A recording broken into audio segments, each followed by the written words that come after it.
우리는 지금 새로운 지능의 문 앞에 서 있습니다.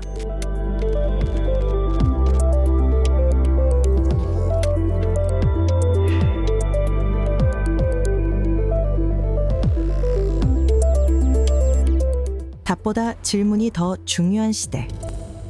지금 시작합니다. 인공지능은 이제 지시를 따르는 도구를 넘어 스스로 판단하고 선택하는 존재처럼 움직이고 있습니다.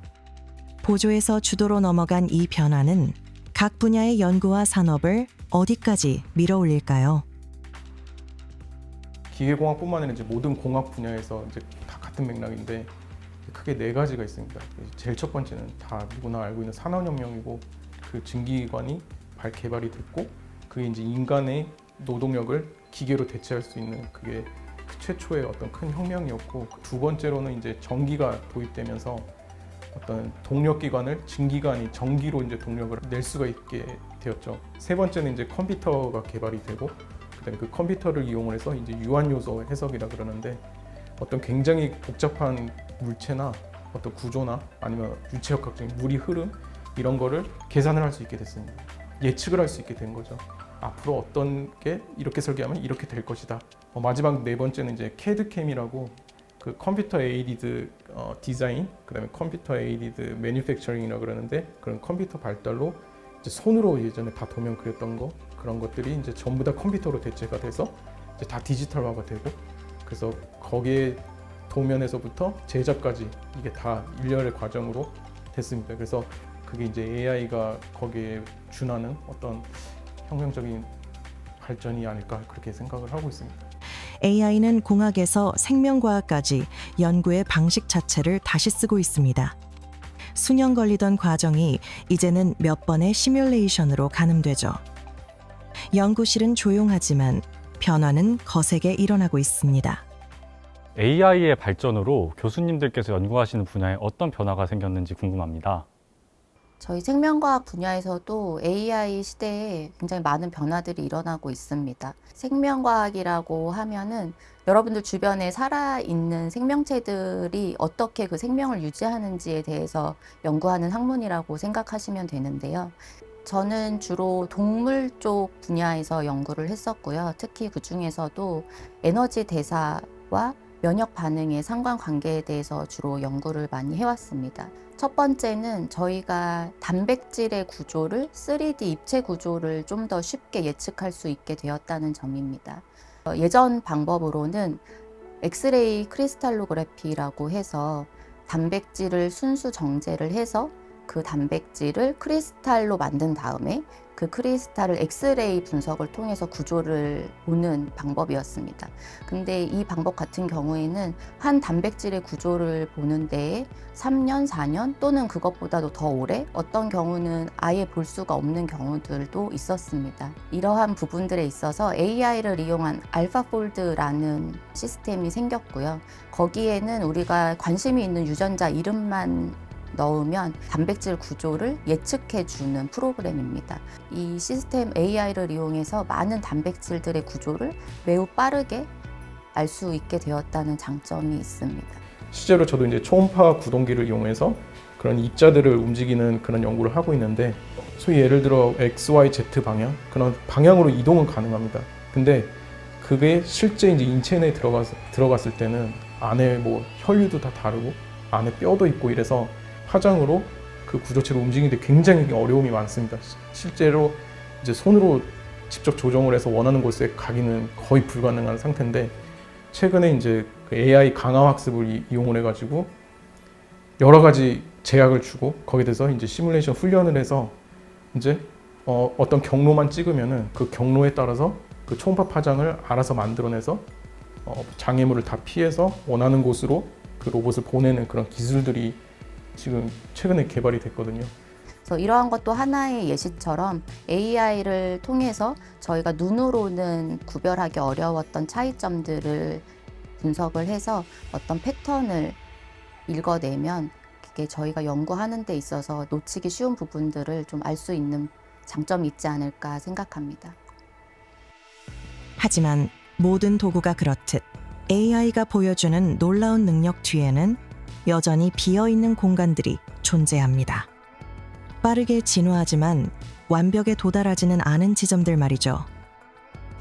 인공지능의 한계점이 있다면 뭐가 있을까요? 인공지능의 한계점이란다면 상당히 여러 개가 있을 수 있습니다. 첫 번째로는 이제 할루시네이션이라고 해서 굉장히 많은 분들이 익히 좀 알고 계시는 내용입니다. AI가 답을 할 때 본인이 잘 모르는 답임에도 불구하고 마치 맞는 답인 것처럼 얘기를 하고 잘못된 정보를 얘기하는 그런 현상을 할루시네이션이라고 얘기하고 있는데요. 최근에는 그 수치가 뭐 1% 미만으로 내려갔어요. 한 0.7% 정도까지 내려갔다고 합니다. 그건 이제 할루시네이션을 줄이기 위해서 굉장히 많은 노력을 하고 있고 점차 내려갈 거로 생각하고 있습니다. 정확성은 개선되고 있지만 AI의 대화 흐름은 여전히 인간의 사고 과정과는 결이 다릅니다.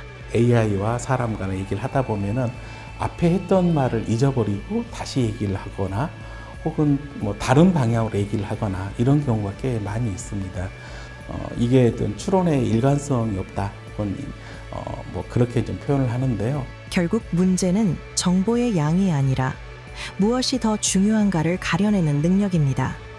AI가 나한테 이러한 정보들 저런 정보들을 많이 보여주곤 하겠지만 그 중에서 중요한 정보를 걸러내는 것 그리고 적절하지 않은 정보를 걸러내는 것은 굉장히 책을 많이 읽음으로써 얻을 수 있는 정보입니다. 그래서 단순하게 많은 지식을 머리에 기억할 수 있는 능력은 더 이상 많이 필요 없을 수도 있습니다. 하지만 어떤 지식이 좀 더 현재 위치에서 필요하고 어떤 지식이 현재 지금 우리가 가야 될 방향에서 적합한지를 판단하는 능력 이런 능력들이 현재 AI로 같이 이용을 하면서 이제 필요한 능력이 되겠고요. 이제 그러한 능력들을 AI를 계속해서 사용을 너무 자연스럽게 하면서 이런 능력을 계속해서 이제 늘려나가는 거, 책을 읽으면서 적절한 걸 판단하는 능력을 늘려나가는 게 앞으로 이제 AI 시대를 사는 현대인이 이제 길러야 될 능력이 아닐까 생각을 하고 있습니다. 기술이 빠르게 발전한다고 해서 인간의 역할이 사라지는 것은 아닙니다. 오히려 기술을 이해하고 해석하고 비판적으로 바라보는 능력이 더욱 중요해지고 있습니다. 아까 말씀드린 뭐 산업혁명부터 해서 그렇게 굉장히 기술이 고도화되고 혁명적으로 이렇게 이루어지지만 사람들이 일자리를 잃었지만 새로운 일자리를 또 찾았고 거기에 맞춰서 또 새로운 일자리가 계속 생기고 그 새로운 일자리를 위해서 사람들은 계속 배워야 되는 거고 그게 순리인 것 같습니다. 그래서 뭐 윈도우가 개발됐다 해서 그 전에 컴퓨터 프로그래머들이 다 방에서 길바닥에 내다 앉은 것도 아니고요. 그걸 활용을 해서 또 다른 직업이 생겼고 그걸로 또 다른 기술 개발을 했고 또 스마트폰이 생긴다 해서 그 스마트폰이 할 수 있는 일을 인간이 대체했다는 게 아니라 스마트폰을 이용해서 더 많은 앱 개발자들도 생기고 여러 개발자들이 생기지 않았습니까? 그런 것처럼 AI도 또 새로운 직업이 계속 생길 거다. 하지만 이제 간과해서는 안 될 거는 항상 공부를 하고 새로운 변화에 적응을 해야 된다. 기술은 인간의 속도를 앞서지만 그 기술을 해석하는 책임은 언제나 인간에게 남습니다. 변화는 더 빨라지고 선택해야 할 길은 더 복잡해졌습니다. 지금 우리에게 필요한 건 방향을 묻는 일일지 모릅니다. AI로 인해서 세상이 하루가 다르게 변화하고 있는데 이 변화를 예측하기가 조금 힘듭니다. 다가오는 세상을 어떻게 준비하면 좋을까요? AI 시대에 지금 굉장히 빠르게 모든 것들이 변하고 있기 때문에 이에 적응해 가는 과정 자체가 아마 지금 모든 사람들, 젊은 사람이든 나이 든 사람이든 이 변화를 쫓아가는 게 지금 많이 힘들 거라고 생각합니다. 그래서 앞으로 저도 지금이라도 빨리 AI 분야를 더 잘 이해할 수 있도록 공부하고 배워서 제 연구의 효율적인 동반자로 사용을 하고자 합니다. 단순하고 반복된 일들은 기계나 AI를 이용해서 다 대체가 될 것처럼 지금 이야기들을 하고 있기 때문인데요. 제가 연구하는 생명과학 쪽에서도 물론 AI를 이용했을 때 여러 가지 측면에서 예측을 해주는 경우는 많습니다. 하지만 말 그대로 그것은 예측일 뿐이지 실제로 그 예측이 맞는지 아닌지는 저희 같은 연구자들이 직접 검증을 하지 않으면 얘기할 수가 없는 부분입니다. 이제 그런 거를 보면은 GPT 전후에 따라서 어떤 결과물 내는 것, 과제 결과물의 퀄리티는 굉장히 높아졌지만 그거를 충분히 자기 걸로 만드는 거에 대해서는 좀 많이 학습을 하고 배워야 된다. 그런 거를 좀 많이 느꼈습니다. 그래서 계속 이제 말씀을 드리지만 AI는 결국에는 어떤 툴인 거고 그 툴을 이용을 해서 내가 어떤 결과물을 냈으면은 그 결과물이 진짜 맞는지 안 맞는지 그 다음에 그게 자신의 언어로 다시 바꿔야 되는 거죠. 그래서 그런 어떤 비판적인 사고랑 그런 이해력을 좀 많이 키우는 그런 학습을 많이 해야 되지 않나 대학생활 때 그렇게 생각을 하고 있습니다. AI는 인간의 창의성, 성찰, 윤리적 책임을 대신할 수 없습니다. 기술을 통제하는 힘보다 더 중요한 것은 그 기술을 통해 우리가 어떤 인간이 될 것인가를 묻는 마음입니다. 지금은 초지능의 시대가 아니라 초지능을 다루는 인간의 시대를 만들어가는 과정입니다. 결국 우리의 미래는 기술이 아니라 그 기술을 대하는 태도가 결정할 것입니다.